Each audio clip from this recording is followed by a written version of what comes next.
Well, all right. Welcome, everybody, to another episode of Hot Seat Automotive Podcast. It's your buddy CJ here. And tonight, we're talking about all things automotive industry, the car guy hobby, all the things that automotive enthusiasts are most interested in, real gearhead talk. We are the home of real gearhead talk right here. Your buddy CJ with you. Guys, welcome back to all my subscribers. You know I love each and every one of you. If you're new to the channel, please go ahead and give me a like and subscribe. Guys, leave me those comments. Around here, we love talking about cars, trucks, supercars, classic cars, automotive events, motorsports. We get into all of it, and we have a heck of a lot of fun doing it. Your buddy CJ really loves interacting with you guys on Hot Seat Gearheads on the gram. Hit me up on Instagram. Guys, keep those comments coming, but let's get right into it. Tonight, we got some quick car guy news. You know we love talking about what's going on in the automotive industry, and I got 4 points I want to make tonight, 4 news clips, interesting developments coming out of the automotive industry that affect us as truck guys, as car guys, and as consumers here in the automotive industry. So let's go ahead and take a look at the first item. Corvette ZR1, it's coming. Corvette ZR1 is coming. Are you kidding me? Going to be the king of the hill for the C8 Corvette. Guys, Chevrolet issued a teaser video this week. You can check it out on YouTube or whatever, or Twitter or X, wherever you like. Anyway, very brief video, but basically saying they're going to officially unveil the new Chevrolet Corvette ZR1 this summer 2024. We're going to get our first official look at the Corvette ZR1. Guys, a couple things that are kind of being rumored and speculated. Number one, we're talking about a twin-turbo V8 that will probably produce somewhere in the order of 800, 850 horsepower, okay? We're talking about that V8 is probably going to be the same 5.5-liter flat plane crank platform that's used in the current Z06. Now, we all know that the current E-Ray is the fastest and quickest C8 Corvette. Where will the ZR1 flesh out on that continuum? To be determined. This car has been tested on Germany's Nürburgring. We've got some of these spy photos, okay? The difference between the ZR1 and the Z06, probably a bit nuanced, but there are differences. This is really going to be the ultimate track weapon, Corvette ZR1. We're talking about additional aero. Look at that wing. Look at the intakes. Look at the fins in the front of the car, okay? This car is going to be more track capable than any other Corvette. Comparing it to a Z06 is going to be different. Just like previous generations, C6, C7, Z06 versus ZR1. Both fantastic trim packages, just different. This car will probably start MSRP somewhere around $150,000. But we will see, guys. But coming summer 2024, Corvette ZR1, it's going to be revealed. Pretty cool. Let me know what you guys think in the comments. Guys, let's keep going.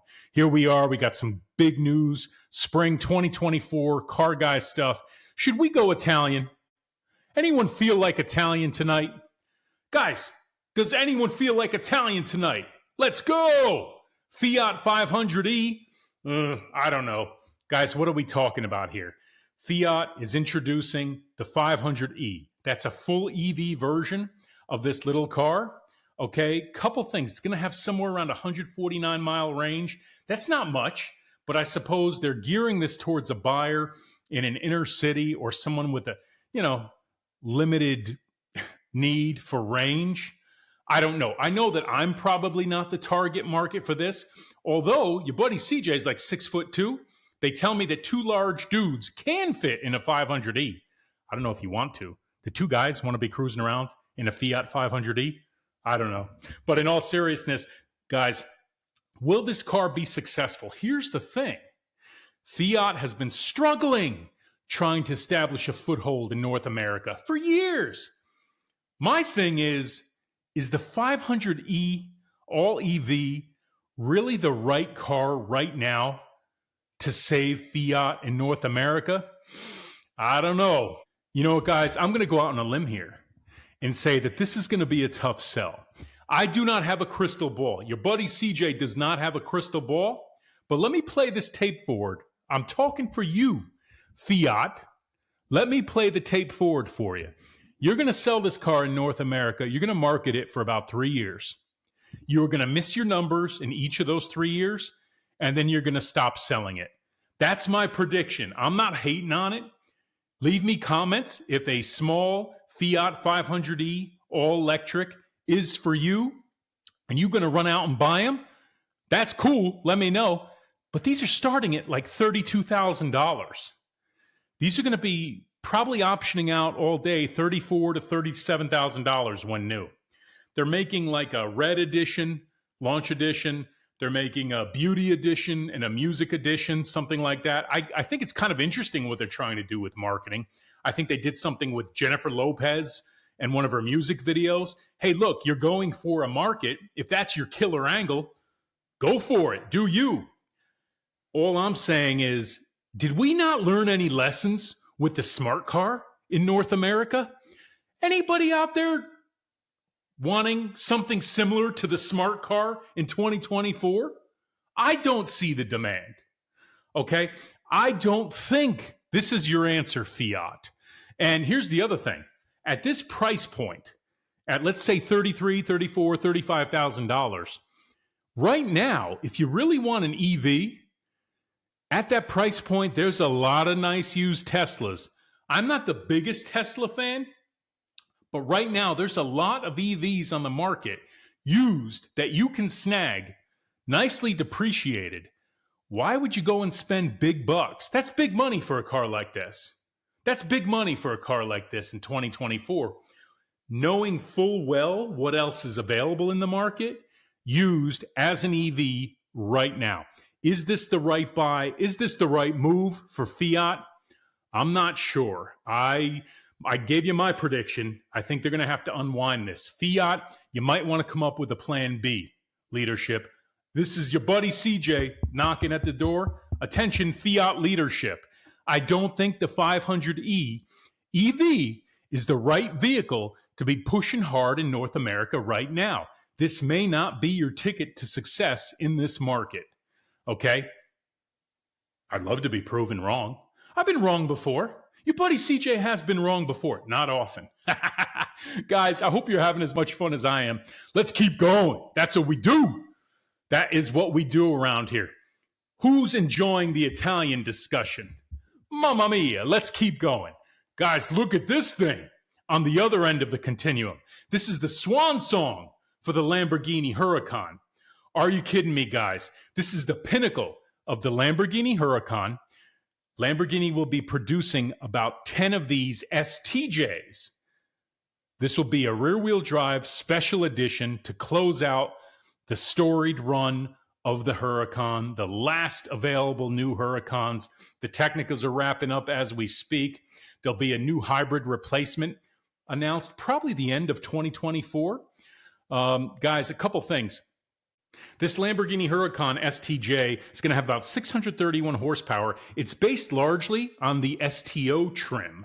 Okay, so it's not unlike that STO that's been successful, super aggressive, track-focused Huracan. Okay, what we're looking at here is just more aero, more extreme, special trim packages, race tires.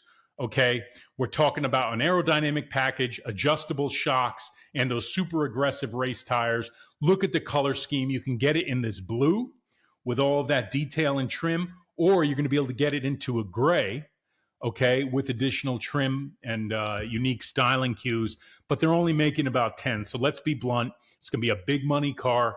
It's going to be snagged and picked up by the super rich guys, and we'll be lucky to see one on the streets. But absolutely incredible. I think the bigger news here is that Lamborghini Huracan production is wrapping up. The next generation Lamborghinis, the Revoluto has already been released. They're going to be hitting the streets soon at about 1,000 horsepower each with hybrid V12 power, V12 internal combustion engine combined with an electric to pull together that hybrid drivetrain, 1,000 horsepower. Unbelievable car, big money car. The new Huracan replacement, as yet to be named, will also be hybrid. So more to come from Lamborghini. But guys, this one, the STJ, super special, going to be a collector's edition. They're wrapping up Huracan manufacturing, guys. The end of an era, perhaps. All right, one more. Who's having fun? We talked about American muscle and performance. We talked about Italian economy cars, EVs. We talked about Italian supercars. Look at this thing. What are we talking about here? The new update to the Toyota 4Runner. We're talking about a complete overhaul of the Toyota 4Runner. Okay, did you know Toyota 4Runner, current generation, made its debut in 2009? This thing's been around for a while. Some of you guys driving around in your 4Runners, y'all weren't even born yet when these things came out. Real talk. Come on. Listen, guys, 4Runner's been super successful. Its brother or sister, maybe, the Tacoma, had a recent significant facelift. They're going to apply a lot of those same updates, similar updates, to the 4Runner. Going to be available in a 2.4 liter, 278 horsepower engine, about 317 foot-pounds of torque. Also going to add a hybrid option. It's going to add another 48 horsepower. You're going to have combined in the hybrid option, you're going to have 326 horsepower and 465 stump-pulling foot-pounds of torque. Are you kidding me? That's pretty good. That's a compelling, interesting architecture there. The hybrid in the 4Runner. I don't know what the price point is going to be. Right now, the Toyota 4Runners are starting at about $42,000. And I think a Land Cruiser starts around 55, 56, 57. So kind of an interesting dynamic there. Do you go with a 4Runner or do you spring for the Land Cruiser? You know, maybe a different price bracket, but an interesting comparison.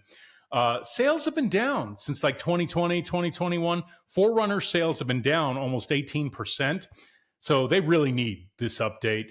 And listen, these cars have a big following. There'll be a modernization, updates to the infotainment, to the interior. So we expect to see a bump. I think it's fair to say we'll see a bump in sales. It's a crowded market. There are a lot of EV options. There are a lot of SUV options in this market, but Toyota loyalty, Toyota quality, Toyota reliability, Tacoma guys, huge following. All those Tacoma guys who might be having kids now, starting families, y'all need to run out and buy a 4Runner maybe. So anyway, listen, big updates coming, 2025 Toyota 4Runner.